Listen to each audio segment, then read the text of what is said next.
Tuition કરનારું એ નહોતું. અને એક વાત જે મારે બધા પેરેન્ટ્સને કહેવી કે ન કહેવી એની વચ્ચે હું થોડી ડ્વેલ કરતી હતી, પણ હવે મને લાગે છે મારે કહેવી જ જોઈએ. મોબાઈલ એ તમારા શરીરનો ભાગ નથી, એટલે એને થોડી વાર છૂટો મૂકવાનો પ્રયત્ન કરી જોજો. મોટા ભાગના લોકો એવું માને છે કે મોબાઈલ એમના શરીરનો ભાગ છે, એટલે એને શરીરમાંથી બહાર ન કાઢી શકાય. અમે અમારા ઘરમાં એવો નિર્ણય કર્યો છે કે જમતી વખતે એક બાસ્કેટમાં બધાએ પોતાના ફોન મૂકી દેવાના. એક ડાઇનિંગ ટેબલ પાસે બાસ્કેટ છે, મહેમાનો પાસે પણ મુકાવીએ છીએ અમે. 15 મિનિટ ફોન દૂર રાખી શકાય એ લાગણી પણ બહુ અગત્યની છે. તમારું બાળક એ તમારા ફોનથી સસ્તું તો નથી જ. ઘરે તમે આખો વખત ન હોઈ શકો, સમય ન આપી શકો, પણ ઘરે આવ્યા પછી થોડીક વાર માટે જો તમે તમારા ફોનથી દૂર રહીને 100% તમારા બાળકને ફોકસ કરો ને, તો એને આખા દિવસની એનાથી દૂર રહ્યાની ફિલિંગ તમે કાઢી શકશો. 100% એના. જલ્દી બોલ. કેટલા બધા પેરેન્ટ્સને મેં એવું કહેતા સાંભળ્યા, જલ્દી બોલ. એ શું કામ જલ્દી બોલે? એ એનો સમય લે છે, એ એની વાત કહે છે, એ વિચારીને કહે છે. તમારી પાસે 20 મિનિટ નથી આખા દિવસના 24 કલાકમાંથી કે ધીરે ધીરે એની ફુરસદે એના વિચારો તમારા સુધી પહોંચાડે અને તમે શાંતિથી એને સાંભળી શકો. પેલા પેશન્ટ તમને પૈસા આપે એટલે એને તમે કેટલા ધીરજથી સાંભળો છો. આ બિચારું પૈસા નથી આપતું. હું તો ઘણી આ જે ટ્રાન્સફરન્સ છે, બધી સ્ત્રીઓ એમના સાયકેટ્રિસ્ટના પ્રેમમાં પડે, એનું કારણ એ છે કે પેલો ધીરજથી સાંભળે. હું સંજયને ઘણી વાર કહું છું કે કોફીના પૈસા હું આપીશ, તું આ બીજી સ્ત્રીઓને સાંભળે છે મને સાંભળ. પણ મજાની વાત એ છે કે સેન્સ ઓફ હ્યુમર ઘરમાં અકબંધ રહેવી જોઈએ. Laughters will make your child learn a lot in life. હસતા રહો બધા. દરેક વાતનો ઈગો પ્રોબ્લેમ બનાવવાને બદલે હસી પણ શકાય એ જ વાત ઉપર એવું તમારું બાળક શીખશે ને, તો ઘણું બધું હસી કાઢતા પણ શીખી જશે. જી સોરી મેડમ, અહીંયા બેઠેલા બધા ડોક્ટર્સ છે, they were toppers of their class, they were toppers of their school, and some of them are toppers in the board also. They are very successful in their life, career wise, socially also. What happens that we also wish કે આપણું child at least આપણા જેટલું તો બને અથવા આપણાથી વધારે જ બને. જી. જ્યારે આપણું ચાઇલ્ડ છે એનાથી થોડું ઓછું થતું હોય છે, either they don't perform well in the school, એના માર્ક્સમાં ક્યાંક વેલ અકોર્ડિંગ ટુ યુ ઓછું આવે તો આપણે એને એક્સેપ્ટ નથી કરી શકતા, subconsciously or consciously. What is your take on this? I would love to share an incident. Tathagat 12th માં હતો, મારું વજન બહુ ઉતરી ગયેલું. It had nothing to do with his 12th standard, but I was not keeping well and so many other things. અને એ વખતે બાપુની, મોરારી બાપુની ધોરડોમાં કથા ચાલતી હતી. મારે બોલવાનું હતું કચ્છ, એટલે હું ગઈ ને બાપુએ મને કહ્યું કે તારું વજન બહુ ઉતરી ગયું છે, માંદી છે એમ. એટલે અનાયાસે જ મારાથી એવું કહેવાઈ ગયું કે તથાગત 12thની પરીક્ષા આપે છે એનું પણ મને સ્ટ્રેસ ઘણું રહે છે. એટલે બાપુએ મને કહ્યું કે તું તો ટોપર હતી, તો બહુ બધું તારે તો ગોલ્ડ મેડલિસ્ટ. મેં કીધું હા. આર્ટ્સ છે? મેં કીધું હા. તો ઇકોનોમિક્સ એનું તો તને આવડતું જ હોય? મેં કીધું હા હા, હું ભણાવું છું છોકરાઓને. અને એની સાયકોલોજી એનું પણ તને આવડતું જ હશે? મેં કીધું હા. ગુજરાતી તો તને આવડતું જ હોય? મેં કીધું હા.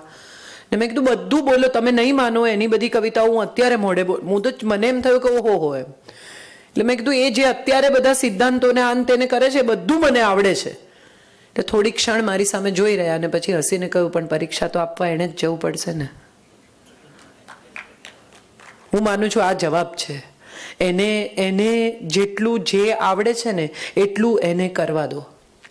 એક પિતા અને પુત્ર 2 જણા ગાડીમાં જોડે જતા હતા. પિતા ગાડી ચલાવતા હતા, પુત્ર બાજુમાં બેઠો હતો અને બાજુમાંથી અવડી પસાર થઈ. એટલે દીકરાએ કહ્યું જલ્દી જલ્દી ઓવરટેક કરો, ઓવરટેક કરો. એટલે પપ્પાએ કહ્યું બેટા આપણી I-10 છે, અવડી દોડે થોડી આપણી કોમ્પિટિશન હોય. થોડી વાર પછી મર્સિડીઝ પસાર થઈ. એટલે દીકરાએ કહ્યું હવે તો કરો યાર. તો એણે કહ્યું ના યાર, આ તો બહુ હોર્સ પાવરની ગાડીઓ, આ બધી ફાસ્ટ જાય, આપણી તો નાની ગાડી, આપણી કેપેસિટી પ્રમાણે આપણાથી એક્સેલરેટર પર પગ દબાવે. એટલે છોકરાએ કહ્યું કે તો પછી મારા ક્લાસના બીજા છોકરાઓ સાથે મારી સરખામણી શું કામ કરો છો? હું મારી કેપેસિટી પ્રમાણે એક્સેલરેટર પર પગ દબાવું છું. એનું અટેન્શન સ્પેન પણ પ્રમાણમાં ઓછો થયો છે, કારણ કે એને ડિસ્ટ્રેક્શન્સ બહુ છે. તમે ટોપર હતા ત્યારે તમારી પાસે આટલા બધા ડિસ્ટ્રેક્શન્સ નહોતા. ટેલિવિઝનથી શરૂ કરીને, ફોનથી શરૂ કરીને, સિનેમાથી શરૂ કરીને છોકરીઓ સુધીના. બહુ જ મહત્વની વાત એ પણ છે કે હવે તમે જુઓ, તમે બહાર નીકળો ને ઘરની, તો બોર્ડ ઉપર, હોર્ડિંગ્સ પર, એલઈડીઝ પર, ફોટોગ્રાફ્સમાં તમને જે પ્રકારની સ્ત્રીઓ દેખાય છે, આ બહુ મોટું ડિસ્ટ્રેક્શન છે ટીનેજ બાળક માટે. એને સમજાય એનાથી પહેલાં એને શરીર સમજાય છે, અને આ એને બહુ ડિસ્ટ્રેક્ટ કરે છે, એને માનસિક રીતે. તમે એનાથી એને દૂર પણ નથી રાખી શકતા, કારણ કે તમે એને કોન્સ્ટન્ટલી આ બધાની બંધ તો રાખી શકવાના નથી. એના તમામ ડિસ્ટ્રેક્શન્સને કાપી શકાય એવી શક્યતા આપણી પાસે રહી નથી, કારણ કે એનું એક્સપોઝર બહુ મોટું છે. આ મોટા એક્સપોઝરની અંદર જે ડિસ્ટ્રેક્શન્સ છે, એ ડિસ્ટ્રેક્શન્સ એને બોધર કરે જ છે, અને એનો અટેન્શન સ્પેન ઓછો થઈ ગયો. તમે જુઓ, આજના છોકરાઓ 15 મિનિટ સળંગ સાંભળી શકતા નથી. આપણે 45 મિનિટના ક્લાસમાં નજર ખસેડ્યા વગર સાંભળી શકતા હતા, કારણ કે ડિસ્ટ્રેક્શન્સ ઓછા હતા. એ લોકોની પાસે તરત કંઈક બીજું છે, કારણ કે ઇમિડિયેટ અટેન્શન સ્પેન તૂટી જાય છે. આ અટેન્શન સ્પેન નાનો છે, એની અંદર એ જેટલું કરી શકે છે એટલું કરે છે. ટોપર હોવું એ જ સફળ હોવાની નિશાની નથી, એવું આપણે પણ સ્વીકારવું પડશે. સફળ હોવું એ એક આખી જુદી જ બાબત છે. ટોપર્સ, તમે એવું પણ જોયું હશે તમારા સમય પછી કે ટોપર જે લોકો ડોક્ટર્સ હતા એ બહુ સફળ ડોક્ટર્સ નથી, બલકે જે લોકો વધુ અનુભવી છે, જેમણે વધુ પોતાના પ્રોફેશનને પેશનેટલી લીધું છે, એ લોકો કદાચ ટોપર નહોતા, એ પોતાના ક્લાસમાં કદાચ એ વખતે ડોબા ગણાતા હતા, એ લોકો આજે વધારે સફળ ડોક્ટર્સ છે. એવું પણ તમે જોયું હશે. અમિતાભ બચ્ચનને એવું કહેવામાં આવ્યું હતું કે ભાઈ કંઈ બીજું કરો, તમે એક્ટર તો નહીં જ બની શકો. We have the result in front of અસ.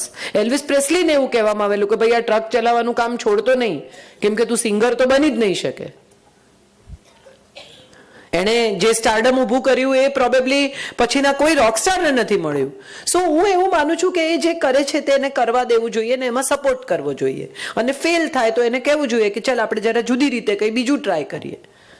પણ હું ઈચ્છું છું એવું મારું બાળક કરે, અથવા મારી સાથે મારા બાળકની કમ્પેરિઝન થાય, કે એના ક્લાસના બીજા છોકરાઓ સાથે થાય, કે મારા સપના પૂરા કરે, એવું હું નથી માનતી કે યોગ્ય છે. પછી તો it depends on every parent, but I feel that every individual should be given individual space and power to decide what they want to become. Even if they are young, probably you can give them that options to decide what you want to do. મારા સગ્ગા ફોઈ ઇકોનોમિક્સમાં PhD છે, નિરમામાં ભણાવે છે. મારા ફુવા ICICI બેંકમાં બહુ મોટી post પર હતા, અને એનો દીકરો 12થમાં આવ્યો ત્યારે એણે કહ્યું કે મારે શેફ બનવું છે. એટલે ઘરના બધા ગાંડા થઈ ગયેલા. અને ખરેખર એણે ઔરંગાબાદ કોલેજમાં એડમિશન લીધું, એણે બેકરીમાં થીસીસ કરી, અને અત્યારે ઓસ્ટ્રેલિયામાં 5 સ્ટાર હોટેલમાં કામ કરે છે. અને એ ખાલી જઈને ઊભો રહે છે, એણે કશું બનાવવાનું તો હોતું જ નથી, અને એ જે કમાય છે આ બંનેના પગાર કરતાં વધારે છે. એટલે અમારા આખા પરિવારમાં આટલી સદીઓ સુધી કોઈ આવું વિચાર્યું જ નહોતું કે છોકરો શેફ થવા માંગે. He came up with this idea and he did it, and he's doing very well for himself. So I think it all depends on who wants to become what and who's interested in doing what. Paresh રાવલનો દીકરો chef કુકરી ભણ્યો છે, એ જ same કોલેજમાં, ઔરંગાબાદ કોલેજમાં. હવે એને acting કરવી છે. Everybody wants to. પ્રોબેબલી મને એવું લાગે છે કે સમય સાથે શેખર કપૂર ચાર્ટર્ડ એકાઉન્ટન્ટ છે, દર્શન જરીવાલા ચાર્ટર્ડ એકાઉન્ટન્ટ છે, અને એના સમયનો ટોપર છે. એટલે હું એવું માનું છું કે એ ચાર્ટર્ડ એકાઉન્ટન્સી કરીને પછી અભિનય કરવા આવે ત્યાં સુધીમાં મોડું થઈ જાય, એને બદલે પહેલા જ દિવસથી એને અભિનય કરવો હોય તો કરવા દેવો જોઈએ.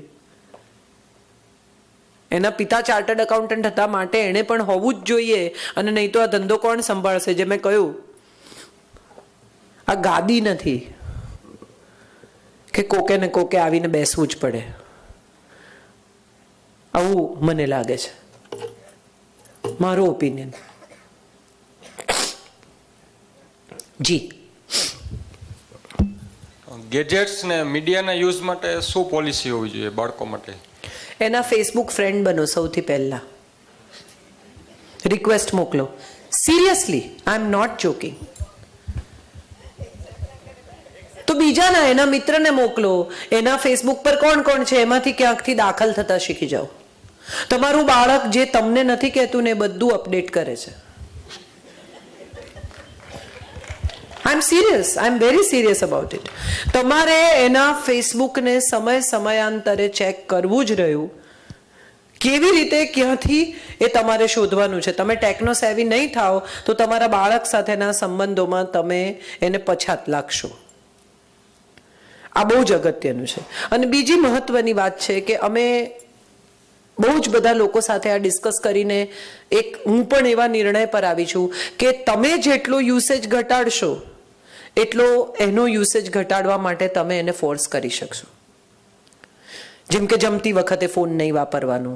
જેમ કે 8-10 વર્ષનું બાળક હોય, તમે જુઓ 2-3 વર્ષનું છોકરું હેરાન કરે ને એટલે મા બાપ એને રમવા માટે મોબાઈલ આપી દે. મોબાઈલ રમકડું છે એવી ફિલિંગ અહીંથી જ શરૂ થાય છે. એ રમકડું નથી, એ ગેજેટ છે, ઉપયોગી ગેજેટ છે અને એનો ઉપયોગ મર્યાદિત થવો જોઈએ. એ રમકડું નથી કે ગમે ત્યારે એનાથી રમી શકાય. એના પર ફિલ્મો જોવી, એના પર આ કરવું, એના પર પેલું, એને બિઝી રાખો. શેને માટે? આ બહુ અગત્યની વાત છે જે પેરેન્ટ્સે શીખવાની છે. અને બીજી વાત એ છે કે if it is a family time, teach your child that it is a family time. મોટા ભાગના મા બાપ ડિનર પર લઈ જાય છોકરાઓને અને પછી પોતે ફોનમાં અને પત્નીને આપે મેનુ કાર્ડ કે બાળક ઓર્ડર કર. તમે પણ એની આંખમાં આંખ નાખીને વાત કરો તો એ તમારી આંખમાં આંખ નાખીને વાત કરશે. એ કાનમાં ઇયરપ્લગ પહેરીને આવે ને પછી છોકરાઓ સાંભળતા હોય મ્યુઝિક ને તમે કંઈ કહો ને તમે કોઈ સાંભળતા જ નથી. I always tell my child, 21 વર્ષનો છે, એને હું હંમેશા કહું કે મારે તારી સાથે વાત કરવી છે, મને 15 મિનિટ જોઈએ છે અનડિવાઇડેડ અટેન્શન. જ્યારે પણ તને સમય હોય, હું 10:30 સુધી ઘરે છું, 15 મિનિટ આપજે. એ પણ મને કહે છે તારો ફોન મૂકી દે, મારે તારું કામ છે. હું એવું માનું છું કે ગેજેટ્સ ઉપયોગી છે, ખૂબ ઉપયોગી છે, પણ એ ગેજેટ્સને કેટલા પ્રમાણમાં ઉપયોગી, it's like a medicine, you all understand. દવા બહુ જરૂરી છે, બહુ ઉપયોગી છે, પણ ડાયાબિટીસની ગોળી એક સામટી 6 ન ખવાય તો રોજ એક જ ખાવી પડે. એટલે રોજ એક જ ખાઈને જે તમારું બ્લડ શુગર મેન્ટેન થાય એ તમારે ગેજેટમાં પણ કરવું જ પડે. સમય જેટલો ગેજેટને અપાય એટલો જ અપાય. ગેજેટ તમારો બધો સમય ખાઈ જાય તો એવું માનવું કે તમારામાં ક્યાંક પ્રોબ્લેમ છે. આવું અમે શીખ્યા છીએ અને અમે એવો પ્રયોગ કરી રહ્યા છીએ અને આ પ્રયોગ સફળ થયો છે. All I can share is what I have experienced and what I have learned as a parent. આ સત્યના પ્રયોગો છે. બધાએ કરવા નહીં, અને કરો તો એના પરિણામ ભોગવવાની તૈયારી રાખવાની. મારો ફોન અત્યારે જ બંધ છે. જેમ કે હું અહીંયા ઊભી છું, મારી પાસે મારો ફોન નથી. હું શીખી ગઈ છું કે ફોન વગર પણ ચાલે જ છે. ફોન બંધ થઈ જાય તો કોકનો ફોન લઈને ઘેર 4 નંબર તો મોઢે રાખતા શીખી જ જવાના અને ફોન કરી દેવાનો કે ભાઈ મારો ફોન બંધ થઈ ગયો છે, મારી પાસે ચાર્જર નથી. આપણને તો લાગે છે કે ચાર્જર નથી તો જાણે ઓક્સિજન ખૂટશે હવે. એકચ્યુઅલી એટલું બધું અનિવાર્ય ફોન છે જ નહીં. મે બી મેડિકલ પ્રોફેશનલ્સ માટે કદાચ મોબાઈલ એટલો બધો જરૂરી છે, પણ એટ ધ સેમ ટાઈમ નહોતો ત્યારે શું કરતા હતા? 15 વર્ષથી આવ્યા મોબાઈલ. તો પહેલી વખત જ્યારે આપણે આને પ્રમોદ મહાજનને ફોન સાથે ફોટો છપાયેલો ત્યારે લોકોએ કહેલું કે 5 સ્ટાર કલ્ચર લાવે છે ને આમ કરે છે ને તેમ કરે છે. એણે ત્યારે જ કહેલું કે આ દેશના નાનામાં નાના માણસના હાથમાં મોબાઈલ હશે, અને છે. પણ અગત્યનું એ છે કે તમે વોટ્સએપ સાફ કરવા માટે તમારા બાળકની વાત ન સાંભળો કે આજે હવે 2 કલાક બેસીને જરા બધા વોટ્સએપ સાફ કરવા છે, અને એ જ વખતે એને કદાચ તમારી સાથે આવીને એના કરિયર વિશે, એના ફ્રસ્ટ્રેશન વિશે, એના ઇમોશન વિશે વાત કરવી છે, તો એટલે વોટ્સએપ સાફ કરવા એ પ્રાયોરિટી નથી. એટલું તો કરજો. અને બીજું, એના ફેસબુકને ચેક કરતા રહો, એના સ્ટેટસ અપડેટ જોતા રહો. આ બહુ અગત્યના છે. એ એના ઇમોશન્સ ત્યાં જેટલા સહજતાથી શેર કરે છે એટલા તમારી સાથે નથી કરી શકતા. એમાં તમારો કંઈ જ વાંક નથી. આ પેઢી જુદી છે. Don't blame your self on that કે અરે યાર અમારી જોડે વાત નથી કરતા અને સ્ટેટસ અપડેટ કરે છે. હા, એ વાત છે. આપણે બેલ બોટમ પહેરતા હતા અમે ત્યારે મારી માં કહેતી હતી કે વરવી લાગે છે. It's like that. They are like that. Accept them the way they are. Try to reach them. હું તો મારા દીકરાના ફેસબુક પર કમેન્ટ કરી આવું છું. It's fun to do it. જી. हेलो मैम, मेरे को ये पूछना है, आपने बोला कि बच्चे को फ्री छोड़ दो, ठीक है, उसको इंस्ट्रक्शंस मत दो, तो कब हमें उसको इंस्ट्रक्शन देने बंद करने, क्योंकि छोटा है तब तो हमें उसको इंस्ट्रक्शंस देने ही है, बेटा ऐसे करना है आपको. कब बंद करना है ये इम्पोर्टेंट नहीं है. हाँ मैडम, मतलब यदि मेरा बेटा एक्चुअली 13 इयर्स कंप्लीट कर चुका है, वो आते ही स्कूल से लैपटॉप खेलना शुरू कर देता है, लंच नहीं लेता और मुझे डिपार्टमेंट के लिए निकलना होता है, और वैसे भी तो उसको मैं इंस्ट्रक्शन नहीं दूँ बेटा खाना खा लो. लैपटॉप अवेलेबल ही न मत रखो. मैडम उसको नेट पे काम, उसको अपना प्रोजेक्ट बनाना होता है, बहुत सारे ऑनलाइन एग्जाम. आप उसी के वकील हैं. तो मैडम आपने बोला तो उसका मुझे जवाब तो देना पड़ेगा ना, क्यों लैपटॉप क्यों अवेलेबल है. लंच करते वक्त ही काम करना जरूरी है. नहीं मैडम, उस टाइम मैं यही बोल रही हूँ, मैं तो वर्किंग हूँ, लैपटॉप उस टाइम में आऊंगी उठा के रखूँ पर्टिकुलर टाइम पे. तो देखिए ऐसा है, आप अगर आर्ग्यू करेंगी तो हम वहीं जाकर खड़े हो जाएंगे जहां आप अपने बेटे के साथ होती हैं. नहीं मैडम, जस्ट मैं इम्पोर्टेंट ये है, मैं आपसे कह रही हूँ, आप सुन नहीं रही हैं. आप सिर्फ कहना चाह रही हैं. मैं आपको सॉल्यूशन दे रही हूँ कि जब वो स्कूल से आए और उसका लंच का टाइम हो तब वो लैपटॉप को हाथ नहीं लगाएगा. ये घर का रूल है और उसको फॉलो करना है. आप माँ हैं, आप उसकी उम्र की नहीं है, तो आपकी बात अगर वो नहीं मानेगा वो नहीं चलेगा. आपकी ऑथोरिटी अगर उस पर नहीं चलती है तो इसका मतलब यह है कि आप कहीं अपनी ऑथोरिटी खो आई हैं. आप उससे बड़ी हैं, आप इस घर की बड़ी हैं, उसकी माँ हैं, तो उसको सुनना ही है. लैपटॉप अभी नहीं, बात खत्म. उसके बाद अगर वो नहीं सुनता है तो 1 दिन 2 दिन 3 दिन बात करना बंद कर दीजिए. Don't tell him anything. If he comes to you and if says मैं ये करूं मैं वो करूं, आप अगर एक बात में नहीं सुनते हैं तो दूसरी बात में मुझसे मत पूछें. आप खुद डिसीजन ले रहे हैं ना, आप लीजिए अपने डिसीजंस. उसे भी तो पता चले कि आपको बुरा लगा है, आपको ठीक नहीं है. ये प्रॉब्लम हमारा सबका ये, बेटा खाना खा लो, बेटा खाना खा लो, बेटा खाना खा लो. वो एक तोते की तरह हम उसको बार बार कहते हैं, वो अपना काम कर रहा है, आप अपना काम कर रही हैं, दोनों में से किसी का कोई नहीं सुन रहा है. अगर आप अथॉरिटी हैं तो उसको आपकी अथॉरिटी का एहसास होना चाहिए. और ये चिल्लाकर डांट कर जबरदस्ती नहीं होगा. ये पेशेंस से और दृढ़ता से ही होगा. तो कोई मैडम पूछ रही हूँ किस बात में उसको फ्री रखना है. आप बोलो उसको फ्री छोड़ दो. यदि हम फ्री छोड़ते हैं तो ये तो आपका ही डिसीजन होगा ना मैडम. आपके बेटे को कब फ्री छोड़ना है, कब उस पर नियंत्रण रखना है, ये मैं कैसे तय कर सकती हूँ. ये आप ही का डिसीजन होगा. किसके घर में क्या रूटीन है, किसके घर में क्या सिस्टम है, वो कितने बजे स्कूल से आता है, कब खाना खाता है, कब उसका होमवर्क होता है, ये तो आपको ही तय करना होगा. मैडम लैपटॉप का तो मैंने सिर्फ आपको एग्जांपल दिया है, लेकिन आपने एक जनरल रीति बोला ना कि बच्चे को अपने आप से ग्रोन अप होने दो, उसको ये मत बोलो ये करना है ये करना है. तो मैं सिर्फ ये पूछना चाह रही हूँ, तो जिस उम्र में जहां आपको लगे कि इसको अब यहाँ इस जगह पर छोड़ा जा सकता है. जब 1 साल का होता है और चलता है तो हम 2 बार गिरने देते हैं, तीसरी बार गिरेगा तो हम उसे संभाल लेते हैं. ये तो माँ को तय करना है, पेरेंट्स को तय करना है. कोई तीसरा आदमी आके कैसे बताएगा. जब आपको लगे कि ये डिसीजन आपका बच्चा ले सकता है तो उसे लेने दें. आपको लगता है नहीं अभी ये उसके लिए मैच्योर नहीं है तो आप उसके लिए वेट करें. हर एक पेरेंट का अपना डिसीजन है. मैं फ्री छोड़ दो मतलब 13 साल के बच्चे को घर से निकाल दो, ऐसा नहीं कहा मैंने. 13 साल की उम्र में अगर वो अपने कपड़े चूज करना चाहे तो करने दो. उसको अपने पैसे मैनेज करना सिखाइए. जिस उम्र में जो सिखाना चाहिए वो समय समय पर सिखाते जाइए और फिर उसे इंडिपेंडेंट करते जाइए. उसका बैंक अकाउंट खुलवाइए, उसे एटीएम कार्ड दीजिए, उसे कहिए कि सब पैसे जेब में लेकर ना घूमे. कितनी सारी चीजें हैं जो सिखाई जा सकती है. ठीक है मैडम, थैंक यू. वो तो Thank फिर you. यही हो गया कि अपने अपने पेरेंट्स के थॉट्स हो गए ना मैडम. फिर तो यदि हम अपने हिसाब से करना है. क्या चाहती हैं, मैं क्या कहूं. मैडम मुझे भी क्लियर नहीं हुआ इसलिए मैं बोल रही हूँ आपको। मैं समझ रही हूँ कि आपको क्लियर नहीं हुआ, लेकिन मैं इतना कुछ कहने के बाद भी अगर आपको क्लियर नहीं हुआ तो मैं क्या करूं बताइए।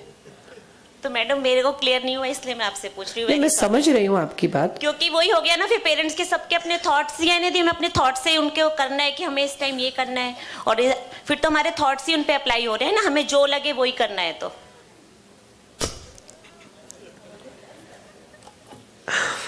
Let's talk something else. आप क्या चाहती हैं, मैं क्या कहूं? मैं भी नहीं समझ पा रही। करेक्ट, मैं आपसे यही कह रही हूं, आप अपना सवाल नहीं समझ रही हैं। तो जवाब, आप जितनी आर्ग्यूमेंट करती है ना, उससे मैं इतना जरूर कह पाऊंगी कि आपका बच्चा बहुत आर्ग्यूमेंटेटिव सीखेगा। आप ऑथोरिटी से या किसी चीज को क्लैरिटी से कह नहीं पा रही हैं, आप सिर्फ आर्ग्यू कर रही हैं क्योंकि आप जीतना चाहती हैं। और जो पेरेंट जीतना चाहते हैं उनका सबसे बड़ा प्रॉब्लम यह है कि उनके बच्चे उनके सामने जीतना चाहते हैं। મને સંભળાય છે પણ સ્ટીલ છે એમ ગુજરાતી માધ્યમ એટલા માટે બેસ્ટ છે કે આપણા ઘરોમાં અંગ્રેજી બોલાતું નથી। પેરેન્ટ્સની વચ્ચે અંગ્રેજીમાં વાત થતી હોય ને તો અંગ્રેજી એના કાને પડ્યા કરે છે। આમાં શું થાય છે કે સ્કૂલમાં જે થોડું ઘણું અંગ્રેજી બોલે છે ભાંગ્યું તૂટ્યું, ટીચર્સનું પણ અંગ્રેજી એટલું સારું નથી। સો at one point of time તમારું બાળક ગુજરાતી અને અંગ્રેજીની વચ્ચે અટવાઈને રહી જાય છે। એ કઈ ભાષામાં વિચારે? What is the language of thinking?